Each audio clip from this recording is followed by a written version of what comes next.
Somehow, in the academic setting, you've been told that there is only one source of credibility, and that one source is that. Yes, a peer reviewed journal.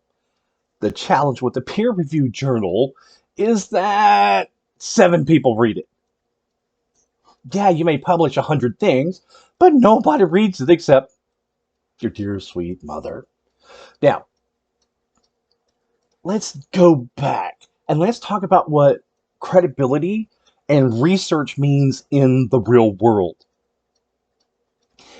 If you're a newscaster or you're doing whatever, if your boss says, hey, how much is an oil change for the fleet of cars, you don't have to go to someone with a PhD.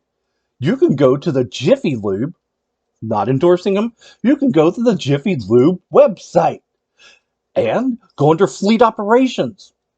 And it'll say, there it is. Or if not, you can call them and say, hey, we got, call their corporate and find out. That becomes a credible source because, see, the boss doesn't care what a doctor says. The boss cares what the guy who's going to change the freaking oil's going to do. By the way, little known fact, if you go to McDonald's and you show them a copy of your PhD, you get a free Dr. Pepper. You sit on a throne of lies. No, we all pay the same $1.7. It's still $1 for all of us.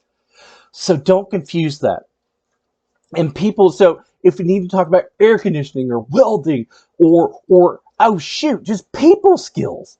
There are lots of people who don't have degrees that have a lot of experience with this. I mean, think about it. Steve Jobs doesn't have a degree. Well, he's dead, but when he was alive, he didn't have a degree. He quit college. See, but he knew a little bit about computers.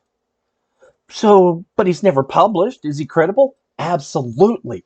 And that's what we need to back away from. In this class, credibility of the source matters. Now, if you come to me and you want to talk about paramedicine, or you want to talk about, communication, I'm probably a pretty credible source. I would not come to me if you want to know about car maintenance tips or how to change a transmission. You go right up the street from my house and you go to Manny's transmission shop because that fella knows it. He's been doing it for 50 years. See the difference? But as you're citing these sources, you got to tell your audience their credibility. It's not enough to say, well, Joe Bob Jones said. Who the hell is Joe Bob Jones? Nobody knows who Joe Bob Jones is, but you say, hey, Joe Bob Jones, a 50-year mechanic with Jiffy Lube and head of the fleet maintenance department, says that fleet maintenance get a 25% discount if paid within 30 days. Seems like a credible source right there, doesn't it? And that's what this is all about, finding those things. So yes, you can use, and I would highly suggest, you can use the Google search. Don't just look at it and make sure. Like if you're going to ihatemeat.com, is that a credible source for talking about how, the benefit of raising Angus cattle?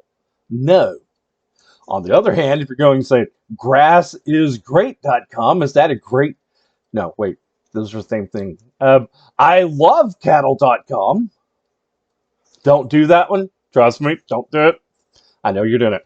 But if we go to ilovecattle.com, do you think they're going to say don't eat cows? Probably not. And so as you think about it, you've got to consider who's doing the sourcing.